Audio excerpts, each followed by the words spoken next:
Hello and welcome back everyone to another stream. आज हम करेंगे समाचार की समीक्षा। This is the social media platform of X. Okay, you'll definitely find a variety of information on this platform, but keep in mind, do not buy into that narrative that X is somehow uh, you know free of the monotheistic bias that usually these social media platforms of the West they tend to have. Instagram, Facebook, all these platforms they definitely have some sort of a left bias. If you speak about certain things, your views, your reach, your engagement will obviously be affected, right? So yes, obviously on X there is something, but let me explain it to you in very short. How exactly is X called the bastion of free speech? Now, on these platforms of Meta, that is Instagram, Facebook, and even YouTube up to a certain extent, all these social media platforms they have a large takeover by left. Now, the people from the right they were feeling left out. So, in a way, X rescued them. So look at this, the Muslims they were able to express themselves freely on Instagram, on Facebook, on YouTube, but the same courtesy was not being extended to the Christians. So I think X came as a savior for the Christians, but keep in mind, majority of the population in Bharat does not fall into either of the brackets. We are still not monotheists. So the situation for us still remains the same. Only the advantage being to the Christians on this platform of X, not us. And when I say us, I mean the polytheists. Alright, let's see what X has to offer us for today.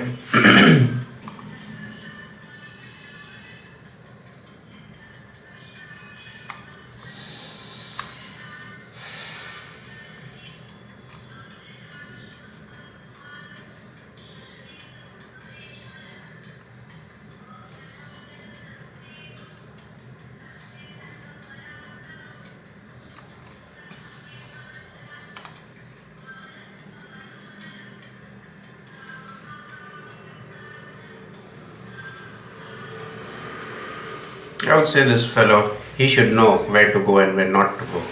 We have learnt enough lesson from history to know that Muslims they behave in a certain way when they are in numerical strength, and they behave in certain other way when they are not in a numerical strength. I think they get this inspiration from their scriptures. People don't understand the concept of the Makkah and the Medina phase in which their Quran was written. Okay. I think multiple people have made videos on YouTube about this. You don't need to take my word for it. Just go on the internet, look at the Makkah phase, look at the Medina phase. When they were not in numerical superiority, what were their narratives, what were their stand? But when they came into numerical strength, what was, the narrative, what were the rules? And you don't need a PhD for this.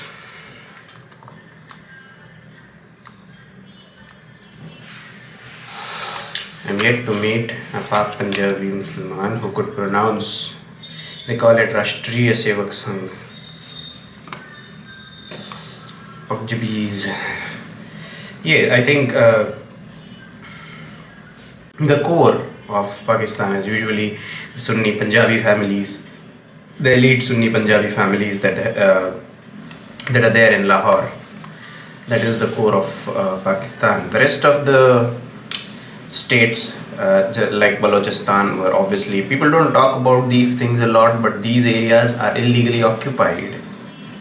Just like the illegally occupied parts of J&K, they have illegally occupied the entire country of Balochistan. Okay, you can read about it. These things are contemporary documented history. These are not some ancient medieval history things that I'm talking about based on the scriptures and scripts and all that. Okay, this is contemporary history, and that is the beauty of it. If you study the history of the subcontinent of Bharat from 16th century onwards, there are concrete evidences to back up what I'm saying. All right. So yes, if you wish to study where exactly is the politics of our country going, where are we placed in this global geopolitical landscape, you must study the contemporary history of Bharat. Forget ancient, forget medieval. Okay, I'm not saying that you completely forget them. All I'm saying is, if you want to understand, you simply just look at the contemporary one, not the whole, kings and queens and all that. However, that is necessary. But I come across people, usually the Gen Z and the young ones, they will say that no, there's no conversion going on now. There is no religious war. Okay, it's all over. We are in the modern age. Okay, to those people, what you learn in school in the name of history, is merely 0.01% of what actually happened. Okay, look at the embassy bombings, look at the embassy hijacks. Okay, there are movies made on it. I am not 9 days, I think, the UK embassy in I think I don't really remember, but the Houthis, there's a movie, and so in that movie, the commandos of the SAS, they free the UK embassy in Iran or somewhere. I'm not exactly sure. There is a movie, 9 days. What's that? And there are multiple instances of such attacks. Okay, so that is the beauty of contemporary history.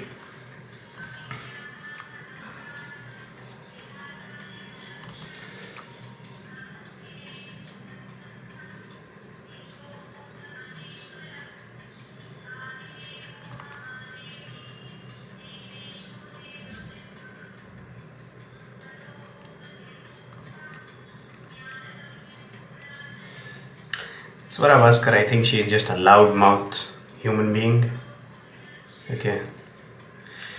A lot of these people, at the end of the day, they are wannabe, or accomplished. I would not use the word accomplished, but at the end of the day, these people are influencers. These people are stage performers. They are working for an audience. Okay, whatever she says, it is aimed at a specific audience. She wants them to engage with her content. She wants them to like her posts, to follow her on X or whatever social media platform she is on. Okay, so there is clearly no intellectual honesty over here. So whatever these people post, it is usually aimed to further a political propaganda. It is usually aimed to a certain specific section of a society. You can look at her speeches. Okay, there are multiple videos of her where she is speaking about things, and after listening to her speech, you will realize she knows nothing about it.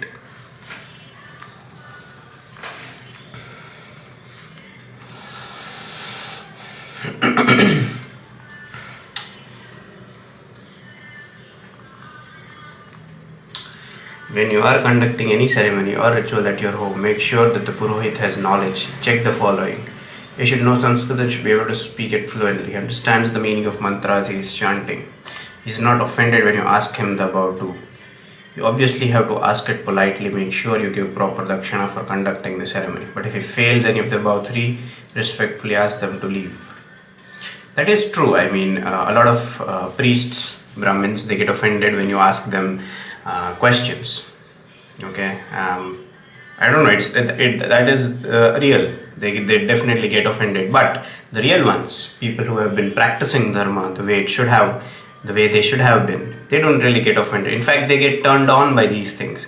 And when I say turned on, I mean in a non-sexual way, not in a like that way. But it really likes, that is what they like, a challenge. So take myself for example. Okay, whenever a student in my class, they usually ask me a meaning of a word. Okay, when they are struggling with a sentence, they want to frame a sentence correctly or properly, and when they ask me that doubt, it usually gets me flowing, I would say.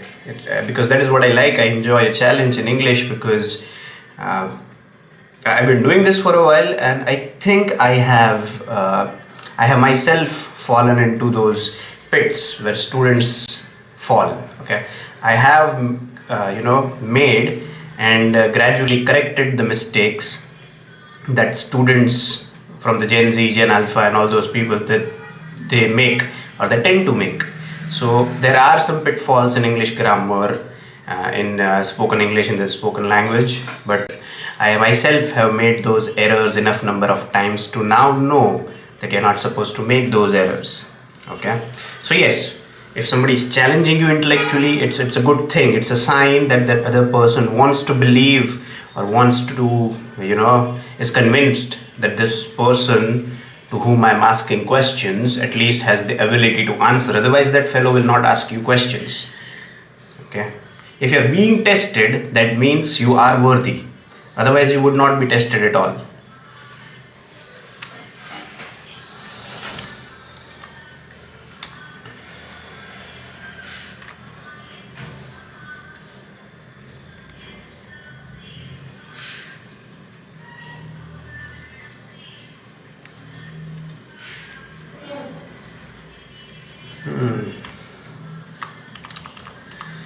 What kind of behavior? Talking to the media, Rahul Gandhi interrupted him. Kudos to Prahlad Joshi for stepping away and refusing to give him spotlight.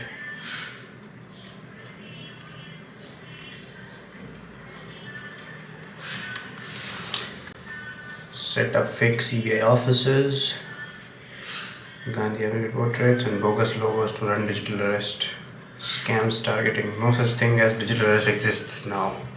Okay. So it's all happening in Cambodia, is it?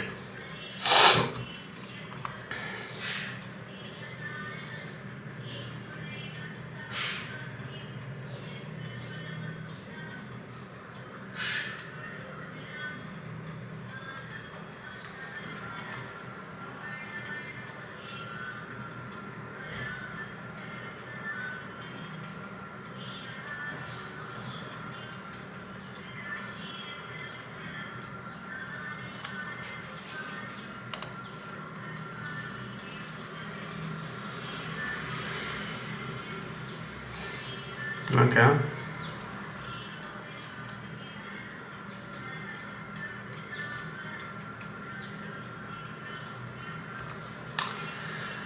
All societies need a belief system and a system of resource allocation. The former is solved by communism by adopting a religion with one book, one prophet, and a single source explanation of all events.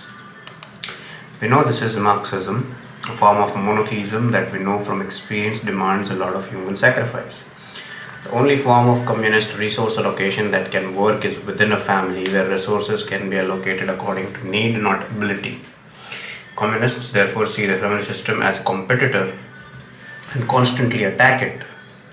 The resource allocation within the family will be done partly by consensus, but some authority figure, usually but not always male, will ultimately have to make the tough decisions. This will be denounced as patriarchy, but the same decision problem in communism with far less consensus will be tackled by a planning commission of some sort. Ironically, the experience is that the commission members are mostly male, but somehow this is seen as solution for patriarchy. Communism is a joke. Okay? Communism has not produced one successful state. Now you will name China, you will say that, oh, China is successful. Okay, that depends on how you perceive success. Okay, I think one of the most important metrics for success is your expression, your ability to express yourself. It could either be political dissent, it could be your criticism of the state, your criticism of the ruling party or the opposition party, whatever else for that matter. If you're able to express yourself, clearly, without any hindrances, unhinged freedom of expression. At the same time, like I said, there obviously are some caveats to it, like you cannot speak anything or do anything that you wish to. But yes, it depends. Communism has not produced one single successful state. Russia is no more a communist country. Obviously, it definitely has some leanings, but it is a practicing democracy. China could be one, yes, but we can sit and discuss the pros and cons about China having a communistic form of government. Okay.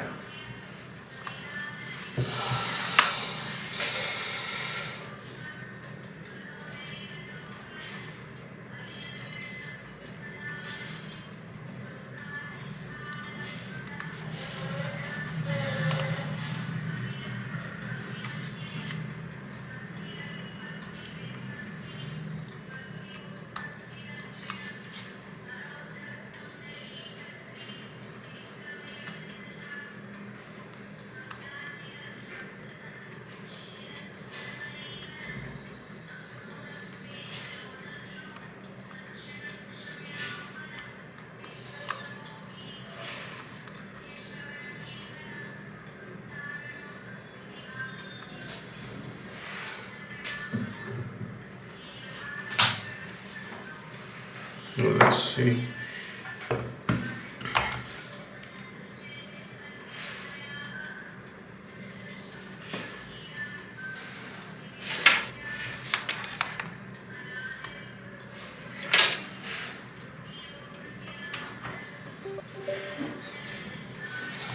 All right, now is when I've attached the mic. So the audio that you guys were getting.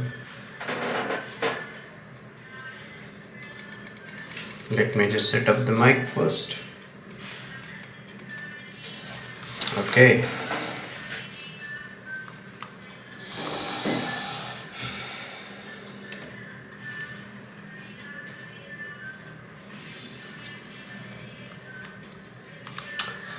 Calling Goa's liberation an upper caste Hindu war on Christians was not ignorance, it was propaganda. Demonizing Varna is part of the same playbook to delegitimize Dharma. I think there are some people, okay, majority of the people that you meet on the streets, they obviously know what is going on out there in the world. Okay, only a few of these urban elites who belong to a privileged class, they have grown up with certain privileges, they have grown up in those AC chambers, AC rooms, they've had cars to ferry them to school and back, they've had workers at their place. So all these privileged peoples, they will usually pander towards the left ideology, towards a liberal way of living, okay, because it is very convenient for them since they live in a urban setting. Okay, but when you move towards the more rural areas where actually a lot of population concentration is placed, okay, people over there, they still live by the dharma, their day starts with dharma and their day ends with it.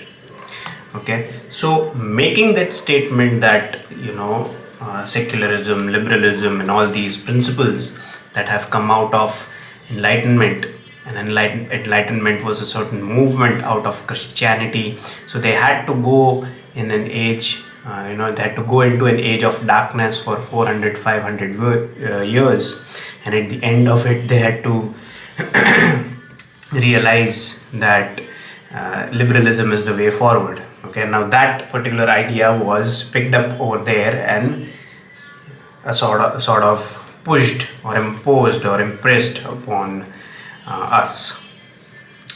So yes, talking about such things, it would befit an urban person, an urban liberal who has somehow bought into this idea that we are living in a pacifistic world.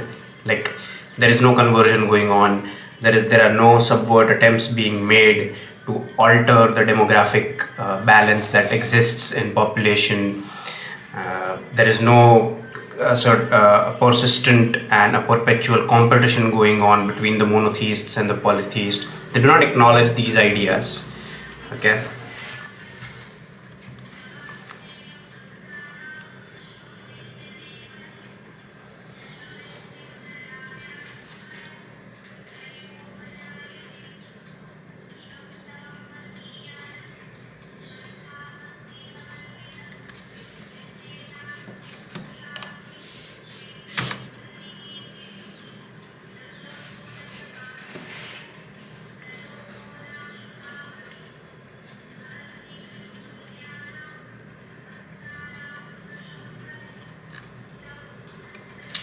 Thread busting the myth that education by loading today with full evidence in British data from Bengal. Hollywood has officially started panicking after Deadpool and Wolverine writer reacted to viral AI video of Tom Cruise, Jeffrey Epstein.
Crazy.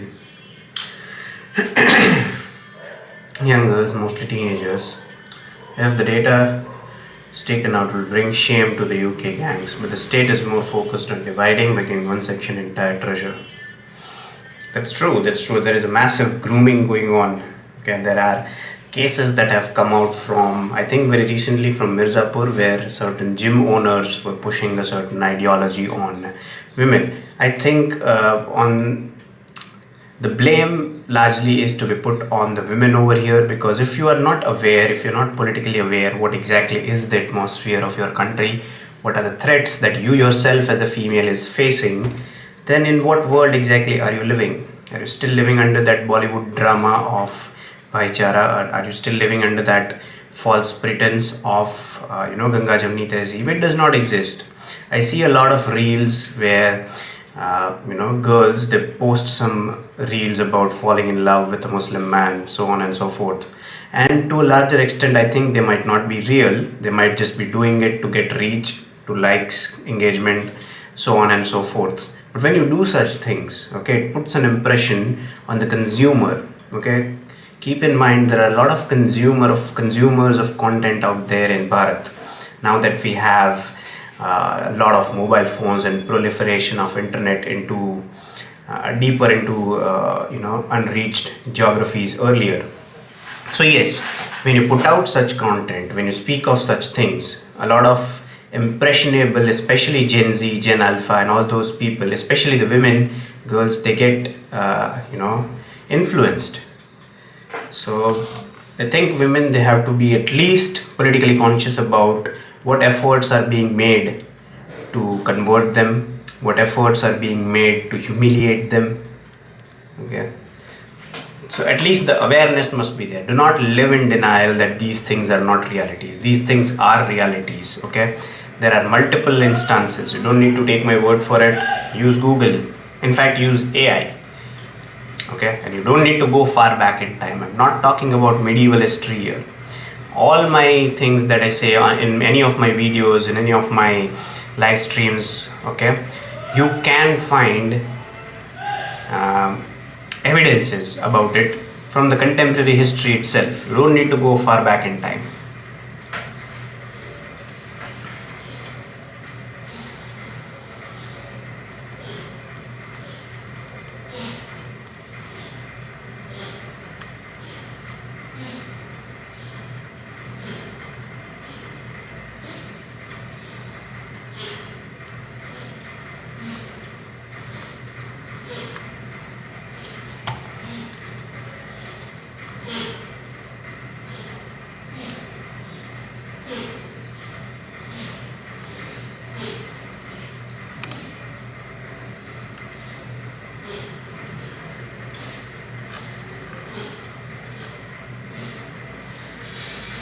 Like, you are an ex-Congress member, and Jagdambika Palji's calm but lethal reply, थे तो आज भी opposition में नहीं बैठे रहते.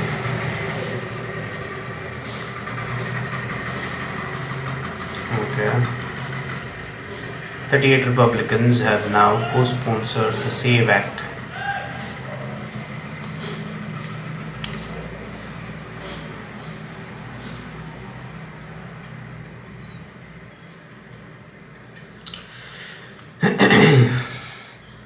To the largest, co-creating complex manufacturing and building high-value engineering capabilities.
It is time to start looking at what cannabis does and doesn't do, independent of what alcohol does and doesn't. We all are getting mixed up in the comparison podcast. The data have been clear. Traditional media is just late to the punch. But you do you. I like a good revolution, and we can't be naive enough to accept a bloodless revolution. This is for those bleeding who can't accept that con journalists and activists like Umar Khaja are terrorists. It's just not a pleasing sight. These people. I'm just going to ignore.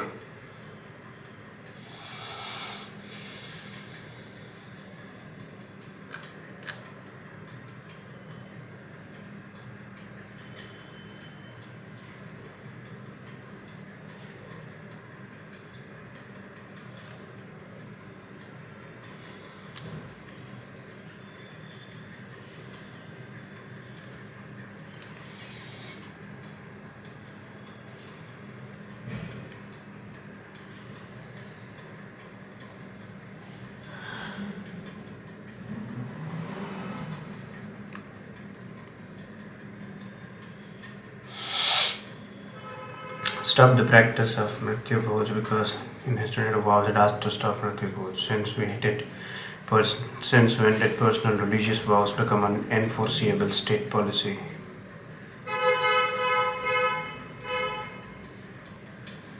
People are going to get a rude awakening out of these Ambedkarite politics, okay?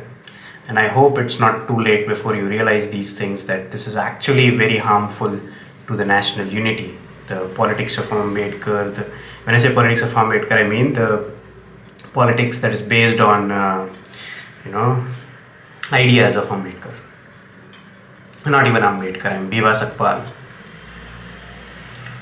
Lazy Delhi afternoon, Blackbird on the soundtrack, Arundhati retrieving pens and cigarettes from her shirt before stretching out, watching him falling asleep just as he's done.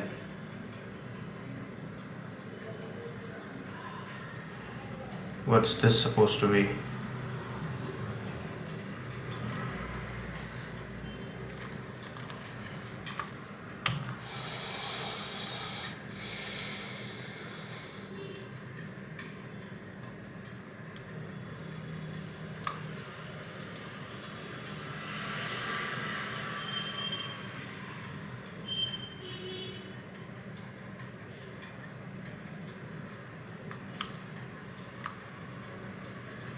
Here's a new screamer. She too doesn't need a mic.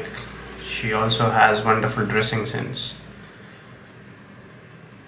Every week unleashing a new screamer. That's I really don't understand what kicks do people get out of protesting.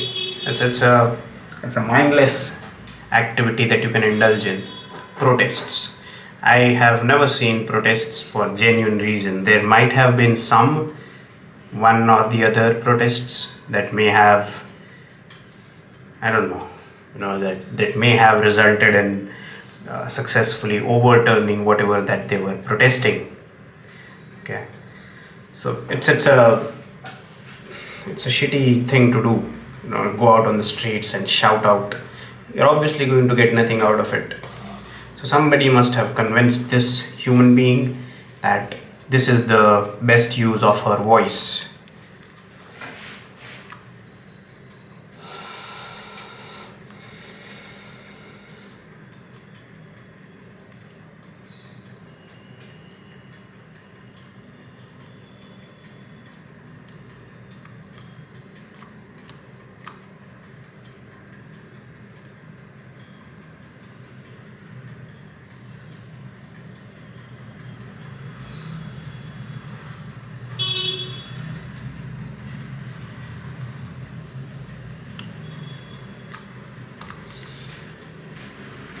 Make no mistake, all this pro-UGC crowd wants is to throw your kids in jail. Ironically, this crowd also includes OBCs. Yes, the same OBCs were accused in 85% Atrocity Act cases. Yet, GCs are the enemy.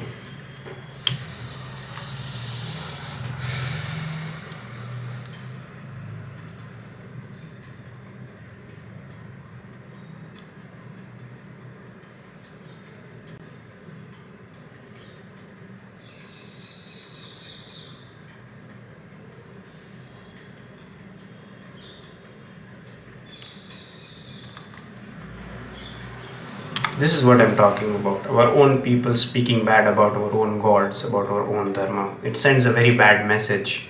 I'm sure this person, she has never went to a temple. She has never, done whatever her dharmic duties are. Okay, that is besides the point. The reason why she is putting out such content is, or she might be putting out such posts, is because it is only through such posts and such narrative writing that you can gain an engagement interaction on social media platforms. That is how it is made. Okay, so if you want to get followers, if you want to get subscribers, if you want to get engagement, if you want to get reach, you're supposed to speak bad. Okay, speak bad about dharma, speak bad about our cultural and religious practices, and you will start gaining views and engagement, so on and so forth. That is how it is built. Okay, the moment you speak something good, okay, your reach will go down, your video will not have as many views compared to the other videos that they have. So it's all a part of a game. It's all, the game is rigged, and it inherently has a bias towards the left.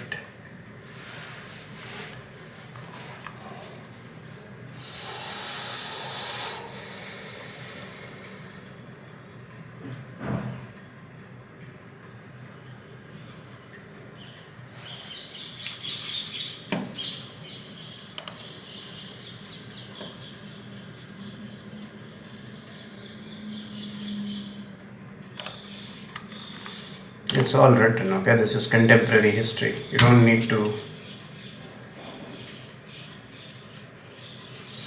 take my word for it, like I said, okay? So after Islam, they lost Turkey, okay, the caliphate, because after the end of World War II, democracy was established in Turkey. So they had lost a nation state, and now to to replace, and now to again take a nation state, they started this reformist, or revisionist rather, I would say, a movement that instructed the followers of Islam to go back to the practices of Muhammad. Okay, and that is where it started, the Deobandi movement, the Barelvi movement. Obviously they have some divisions within themselves, but the overarching priority is usually given to the practice of Islam the way it was practiced by the Prophet, going back to those practices. And people usually say, or they don't have a nuanced understanding of why exactly partition materialized. Okay, but yes, like I said, these things have layers upon layers, and it could take hours to deconstruct these things. So I would really recommend and urge you to go on the internet and do your own research. Okay, don't believe any content creator, don't believe me for that matter as well. You simply just go on the internet, go to the primary sources. Now you have AI models for that. I use Perplexity. You can use anyone that you like, and you will find some uncomfortable truths.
And what is it?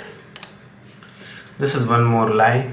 Okay, there is no unanimous agreement within Islam that they will not have a stratified society. Okay, that's an utter lie, an absolute lie. And if you are convinced that there is no, levels within Islam, then you are living under a rock. You have no information.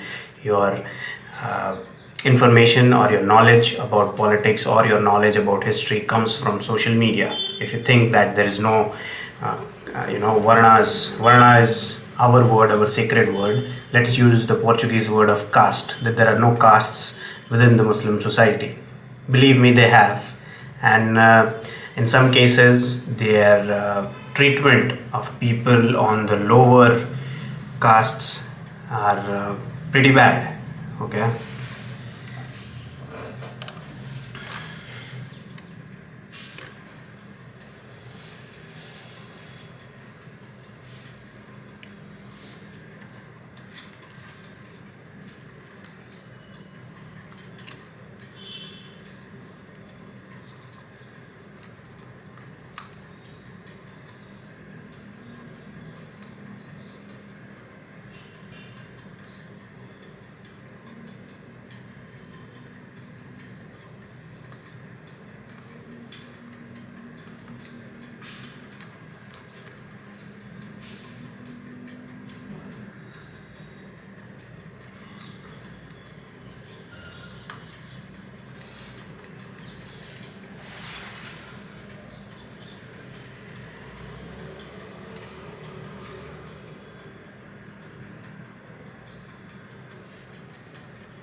Does he really say that? Get used to it. All 6 wickets shared between the spinners. Touch wider, very, very slow. Cameron Green deciding to go the other way. Top edge, straight to Shadab Khan. Simple catch, simple take. Catching throughout both games has been excellent. Field placement, bowling changes by the skipper, excellent. More importantly, the spin contingent executing. Disappointed. 35 tonight for Green, 76 for 6.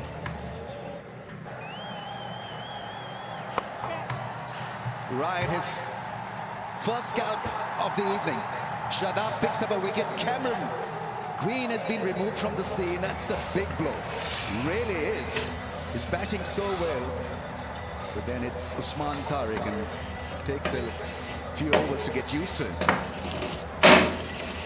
All 6 wickets shared between the spinners. Yeah. And Mr. Moran, he used to have on top of the minar legend ਵਿੱਚ ਤੁਹਾਨੂੰ ਕੀ ਪਤਾ ਮਹਾਰਾਜਾ ਬਾਰੇ ਇੱਕ number ਦਾ ਸਵਾਲ ਆਂਦਾ ਹੁੰਦਾ ਤੇ it's crazy. It's okay to serve it piping hot, but definitely not with bare hands.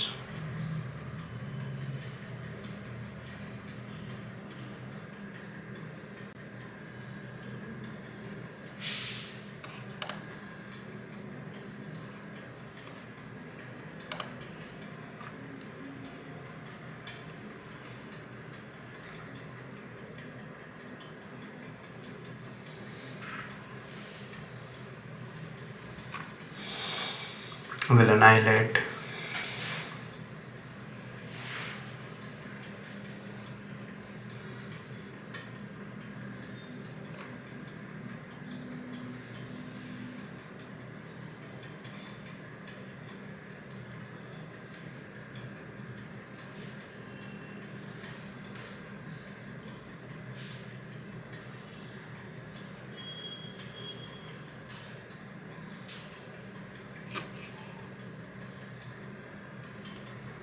Okay, these people.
Alright, I guess that's it for the stream. Thank you for watching. You can check out my other content on Instagram, on LinkedIn.